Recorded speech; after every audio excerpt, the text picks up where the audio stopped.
Today, let's talk about Denmark, a country in Northern Europe. Greenland, located in North America, is the world's largest island with an area of 2.16 million square kilometers. However, Greenland is not a sovereign nation, but rather an overseas territory of Denmark, making Denmark a country that spans both Europe and North America. Greenland is not only vast and rich in resources, but also holds a strategically important position as a stepping stone from North America to the Arctic. After World War II, the United States made a substantial offer to Denmark, proposing to buy Greenland for $100 million, but Denmark refused. In 2020, then-President Trump once again proposed the idea of purchasing Greenland from Denmark, and unsurprisingly, Denmark rejected this offer as well. The reason the United States has made multiple attempts to purchase territory from Denmark is that the two countries have a historical precedent of territorial transactions. Historically, Denmark's North American territories included not only Greenland, but also 3 islands in the Caribbean Sea. These 3 islands, along with dozens of smaller islets, were collectively known as the Danish West Indies. Located along the transit route from the U.S. mainland to the Caribbean, these islands were sought after by the United States 3 times, in 1867, 1902, and 1916. While the first 2 attempts failed due to disagreements between the parties, the final attempt in 1917 succeeded when the United States purchased the Danish West Indies for $25 million and renamed them the U.S. Virgin Islands.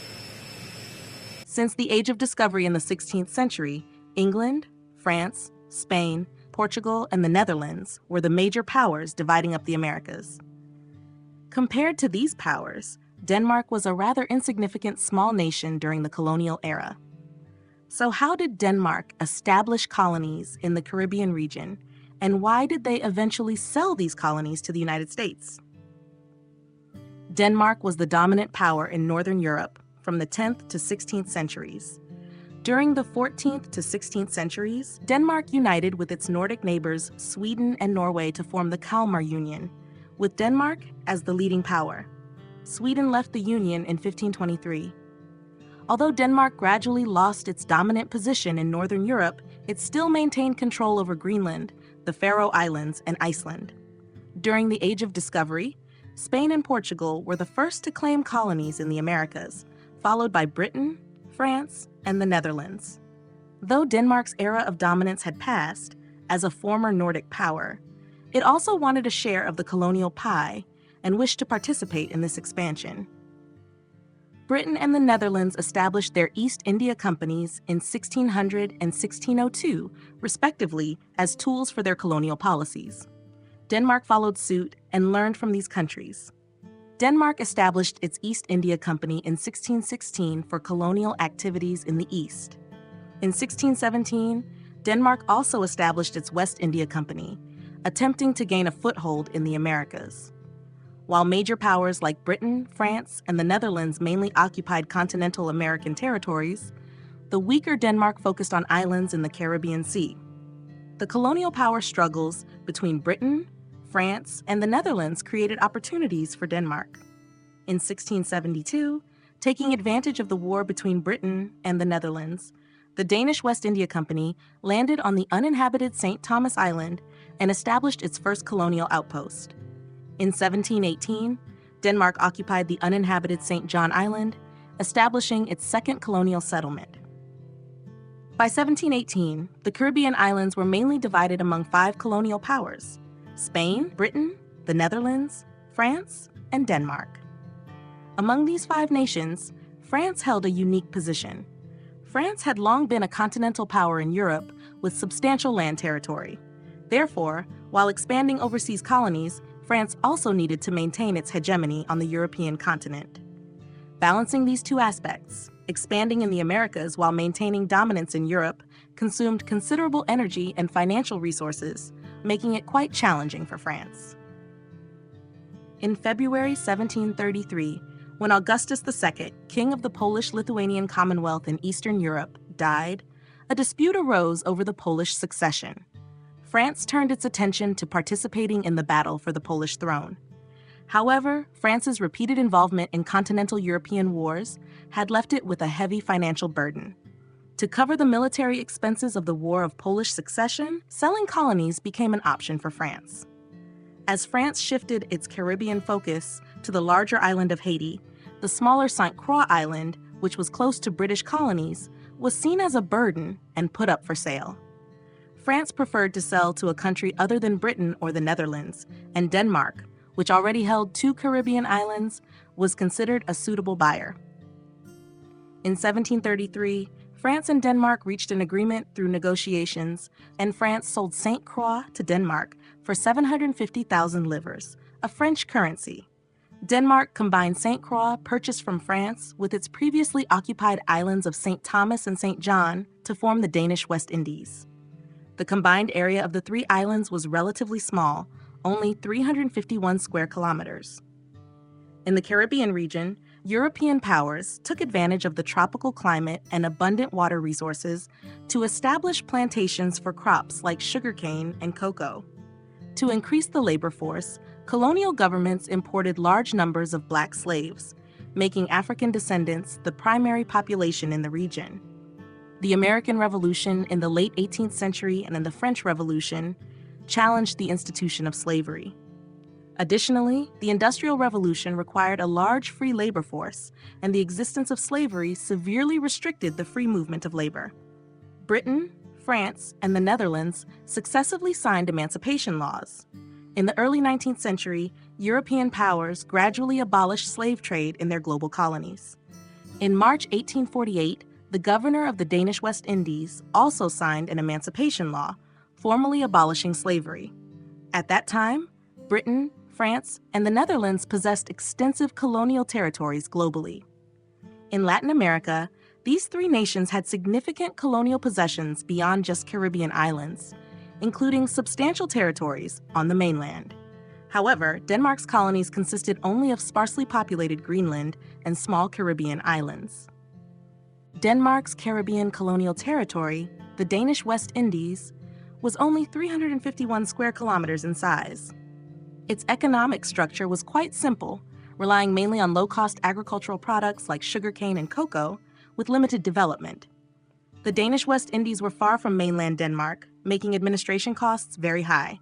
The 3 isolated islands not only failed to bring wealth to the mother country, but required substantial financial and material support from the Danish government. For Denmark, the costs of maintaining these territories exceeded the benefits, and the Danish West Indies gradually transformed from an asset into a financial burden. In 1864, mainland Denmark engaged in the Prusso-Danish War over territorial disputes with Prussia. The war's defeat exacerbated Denmark's financial burden, and the Danish West Indies became a hot potato. Denmark began considering selling these islands as their strategic value declined. While Britain, France, and the Netherlands showed little interest in the islands, the United States was different. From its independence in 1783 to 1848, the United States had undergone multiple territorial expansions, stretching from the Atlantic coast to the Pacific coast. After completing continental expansion, the United States began looking toward maritime expansion, viewing the Caribbean Sea as its backyard. Denmark saw the United States as a potential buyer. In 1864, following the American Civil War, the United States had formed a massive unified market. Meanwhile, Denmark, having suffered defeat in the Prusso-Danish War, hoped to sell 2 of its West Indies islands, St. Thomas and St. John, to ease its economic difficulties. In 1865, the United States and Denmark began 2 years of negotiations over the island's purchase. However, in 1867, U.S. Secretary of State Seward reached an agreement with Russia regarding Alaska, purchasing it for $7.2 million. This amount represented about 2.6% of U.S. fiscal spending that year, a significant sum. The high cost made the United States unwilling or unable to purchase Denmark's 2 small islands. The island purchase was rejected by the U.S. Senate, and Denmark continued to own the Danish West Indies for over 30 more years. Subsequently, Denmark implemented various measures to revitalize the economy, and the population grew to over 10,000. As U.S. power increased by 1898, more than 30 years later, the United States acquired Spain's last American colonies, Cuba and Puerto Rico, through the Spanish-American War. In 1902, the United States reached an agreement with Colombia to obtain rights to build the Panama Canal. To ensure the canal's security, the United States began reassessing the Caribbean region's importance. The Danish West Indies, being close to the Panama Canal, were valuable for controlling the canal zone. In 1902, the United States and Denmark again negotiated purchase terms, and this time the U.S. Senate approved. However, under Danish law, territorial changes required parliamentary approval. As Denmark had achieved some economic recovery in the region, there was disagreement over the sale. The opposition narrowly prevailed, and the islands remained unsold, marking the second failed territorial transaction between Denmark and the United States. The outbreak of World War I ultimately led to the transfer of the island's sovereignty. During the Denmark remained neutral. As the war intensified, Denmark, a small country bordering Germany, had limited ability to resist risks, and its economy began declining in 1916. This economic downturn left Denmark unable to properly manage the distant Danish West Indies. Seeing Denmark in dire straits, the United States seized the opportunity in 1916 to once again propose purchasing the islands, and this time Denmark finally reached a consensus. In August 1916, Denmark agreed to sell St. Croix, St. Thomas, and St. John Islands together to the United States. On January 17, 1917, the United States and Denmark agreed on a price of $25 million for the 3 islands. The archipelago was renamed from the Danish West Indies to the U.S. Virgin Islands, marking the end of Danish colonial rule in the Caribbean region. Due to the need to control the Panama Canal Zone, the United States focused on building naval bases in the U.S. Virgin Islands. The islands became America's forward position for intervening in Panama and Central American affairs. The U.S. Virgin Islands and Alaska are the only 2 U.S. overseas territories acquired through purchase. However, these 2 regions had vastly different fates after World War II. Alaska, purchased from Russia for $7.2 million, with an area of 1.48 million square kilometers, discovered vast gold and oil resources, attracting numerous gold seekers to settle there. These settlers were primarily European immigrants, with whites making up over 75% of the population. After World War II, Alaska's strategic position on the U.S.-Soviet frontier became extremely important. On January 3, 1959, the United States elevated Alaska from an overseas territory to a state. As America's 50th state, Alaska truly became an integral part of the United States. However, compared to Alaska, the U.S. Virgin Islands were small and resource poor. The population was predominantly African American, making up 4/5 of the residents. Consequently, the U.S. Virgin Islands did not receive the same treatment as Alaska. In 1970, the United States granted local residents high autonomy with the right to elect their own governor, and the U.S. Virgin Islands became an overseas territory of the United States.